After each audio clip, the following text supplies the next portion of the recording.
నమస్తే అన్న అందరికీ నమస్కారం. కువైట్ లో ఇప్పటికే ట్రాఫిక్ కెమెరాలు ఉన్న విషయం అందరికీ తెలిసిందే. 5th జనరేషన్ కెమెరాలు కూడా కువైట్ లో ట్రాఫిక్ ఉల్లంఘనలు నమోదు చేస్తూ ఉన్నాయి.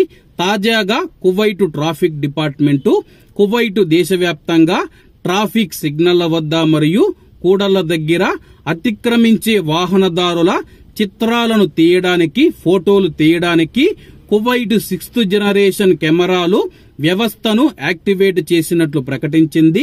స్థానిక మీడియా తెలిపిన వివరాల ప్రకారం 6th జనరేషన్ కెమెరాలు సీటు బెల్ట్ ధరించకపోవడం మరియు చేతిలో మొబైల్ ఫోన్ ఉపయోగించడం వంటి ఉల్లంఘనలను పర్యవేక్షిస్తాయని చెప్పి, ఉల్లంఘించిన వారిపైన జరిమానా విధించే బాధ్యత మినిస్ట్రీ ఆఫ్ ఇంటీరియర్ ఆపరేషన్ విభాగం చూసుకుంటుందని చెప్పి, అలాగే నివేదిక ప్రకారం కంట్రోల్ యూనిట్ ప్రతి గంటకు 100 ట్రాఫిక్ ఉల్లంఘనలు నమోదు చేస్తూ ఉందని చెప్పి, డ్రైవింగ్ చేస్తూ ఉన్నప్పుడు సెల్ ఫోన్ ఉపయోగించినా సరే, రోడ్డు పైన దృష్టి పెట్టకుండా నిర్లక్ష్యంగా డ్రైవింగ్ చేసినా సరే, సీటు బెల్ట్ పెట్టుకోకపోయినా సరే, ఎవరైనా ట్రాఫిక్ చట్టాలను పాటించకపోతే ఈ యొక్క కెమెరాలు వారిని పరిశీలించి పర్యవేక్షించి ఉల్లంఘనలన్నీ కంట్రోల్ రూమ్ కు పంపిస్తాయి.